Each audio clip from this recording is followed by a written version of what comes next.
सरस्वती नमस्यामि चेतनां हृदि संस्थितां कंठस्थां पद्मयोनित्वां ह्रींकारां सुप्रियां सदा। ओम दिव्यै सरस्वत्यै नमः। नमस्कार विद्यार्थी मित्रों, विद्यागुरु यूट्यूब चैनलना एपिसोड नंबर 9 में आपનું हार्दिक स्वागत है। આજે આપણે પ્રશ્ન નંબર 41 થી 45 સુધીનો અભ્યાસ કરીશું મિત્રો। વચ્ચે 2-4 દિવસમાં થોડીક સમસ્યાઓના કારણે વિડીયો આપના સુધી પહોંચાડી શક્યો નથી, એ બદલ ક્ષમા પ્રાર્થી છું। તો ચાલો ઝડપથી આપણે સ્ક્રીન ઉપર જઈએ અને પ્રશ્ન નંબર 41 થી 45 આપણે મેળવી લઈશું। આજે આપણે પ્રશ્ન નંબર 41 થી 45 નો અભ્યાસ કરીએ છીએ।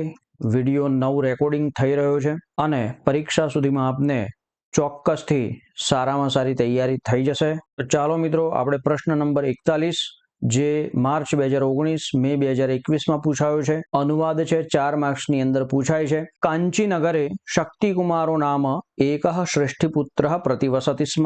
स यदा स्वकीयस्य जीवनस्य 22तमे वर्षे प्रविष्टस्तदा चिन्तामापन्नः नास्ति दारविहीनानाम् अननुरूप गुणदाराणांच सुखम तत्कथम गुणवतीम भार्याम अहम विंदेयमिति। तो आ रीते आ पेरेग्राफनो આપણે અનુવાદ કરવાનો છે। અનુવાદ છે, કાંચી નગરમાં શક્તિકુમાર નામનો એક શેઠનો દીકરો રહેતો હતો। તે જ્યારે પોતાના જીવનના 22મા વર્ષમાં પ્રવેશો ત્યારે ચિંતામાં પડ્યો। અનુરૂપ ગુણ વિનાની પત્ની વાળાને સુખ મળતું નથી, માટે હું ગુણવાન પત્નીને પ્રાપ્ત કરીશ। બરાબર છે। તો આ રીતે પ્રશ્ન 41 માં આપણે અનુવાદ કરવાનો છે। પ્રશ્ન નંબર 42 ઉપર આપણે જઈએ, જે 2024-25 ના બોર્ડના નમૂનાના પ્રશ્નપત્રમાં પૂછાય છે। 1 માર્ક્સની અંદર આ પ્રશ્ન પૂછાશે। શ્રેષ્ઠી પુત્રસ્ય નામ કિમ આસીત? ઓપ્શન છે એ શાંડિલ્ય, બી શક્તિકુમારઃ અને સી અનાગત વિધાતા। જવાબ એનો છે શક્તિકુમારઃ, અર્થાત બી ઓપ્શન એનો સાચો જવાબ છે। તો આપણે બી ઓપ્શન જે છે એ આપણે અહીંયા કરવાનો છે, બી ઓપ્શન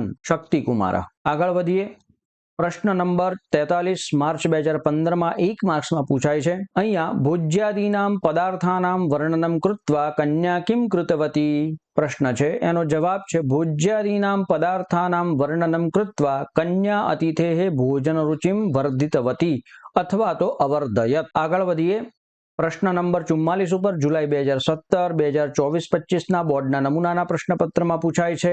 2 માર્ક્સની અંદર આ પ્રશ્ન પૂછાય છે। ગુજરાતીમાં એનો જવાબ આપવાનો છે। પ્રશ્ન પણ ગુજરાતીમાં જ હશે। કન્યા શું વેચે છે અને તેનાથી શું મેળવે છે? જવાબ છે ડાંગરથી છૂટા પડેલા ફોતરા કન્યાએ દાસીત દ્વારા સોનીને વેચ્યા અને મળેલા ધનથી લાકડા મેળવ્યા। ચોખા રંધાઈ ગયા બાદ લાકડા પાણીથી ઠારીને એટલે કે હોલવીને તે કોલસા જરૂરિયાત વાળાઓને વેચી તે ધન મળ્યું, તેનાથી તેણે શાક, ઘી, દહીં અને તેલ ખરીદ્યા। આ રીતે આપણે ગુજરાતીમાં જવાબ આપવાનો છે। પ્રશ્ન નંબર 45 ઉપર આપણે જઈશું અને આજનો અંતિમ પ્રશ્ન માર્ચ 2015 2020 2024-25 ના બોર્ડના નમૂનાના પ્રશ્નપત્રમાં પણ આ પ્રશ્ન મૂકવામાં આવ્યો છે। 2 માર્ક્સની અંદર પૂછાય છે મિત્રો। શોર્ટ નોટ છે, શક્તિકુમારની પરીક્ષા યોજના। તો શક્તિકુમાર જે ગુણવતી કન્યાની પરીક્ષા માટે યોજના બનાવે છે એ અહીંયા આપણે લીધેલી છે, એ શોર્ટ નોટ છે। શક્તિકુમાર પોતે જ ગુણવાન છે, તેથી જ તે પણ પોતાની અપેક્ષા મુજબની ગુણવાન કન્યાને જ પરણી સુખી જીવન જીવવા માંગે છે। તે માટે તેણે એક યોજના વિચારી છે। તદ અનુસાર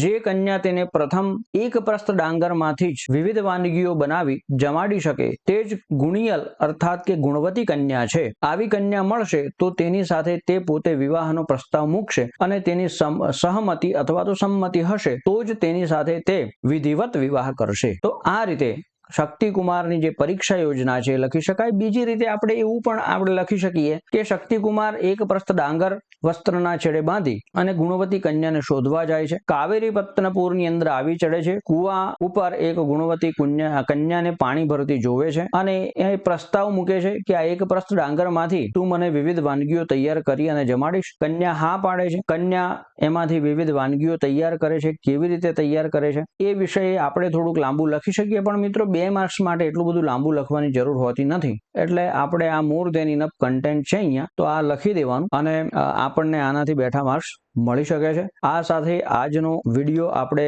પૂર્ણ કરીએ છીએ અને પરીક્ષાની ખૂબ સરસ તૈયારી તમે કરો। અહીંયા વારંવાર પૂછાયેલા પ્રશ્નો તમારા સુધી હું પહોંચાડી રહ્યો છું। અસ્તુ તો આજના આપણે 41 થી 45 સુધીના પ્રશ્નો મેળવી લીધા છે મિત્રો, અને ખૂબ જ સારી તૈયારી તમે કરો અને વારંવાર પૂછાયેલા જે પ્રશ્ન છે બોર્ડની પરીક્ષામાં એ તમારા સુધી પહોંચાડવાનો હું યથાર્થ પ્રયત્ન કરું છું અને આપની બોર્ડની પરીક્ષાની સારામાં સારી તૈયારી થાય એવો મારો પ્રયાસ છે। તો વિદ્યાર્થી મિત્રો વારંવાર વિડીયોને જુઓ, પોતાના મિત્રો સુધી પહોંચાડો, એને શેર કરો, સબસ્ક્રાઇબ કરો, લાઈક કરો, વધુમાં વધુ મિત્રોને લાભ મળે એટલા માટે ચેનલને શેર કરતા રહો, વિડીયોને શેર કરતા રહો। આ સાથે ખૂબ ખૂબ શુભેચ્છાઓ। મળીએ આવતા વિડીયોમાં ફરીથી। અસ્તુ, ધન્યવાદ। જય તુ ભારતમ, જય તુ સંસ્કૃતમ, જય જય ગરવી ગુજરાત।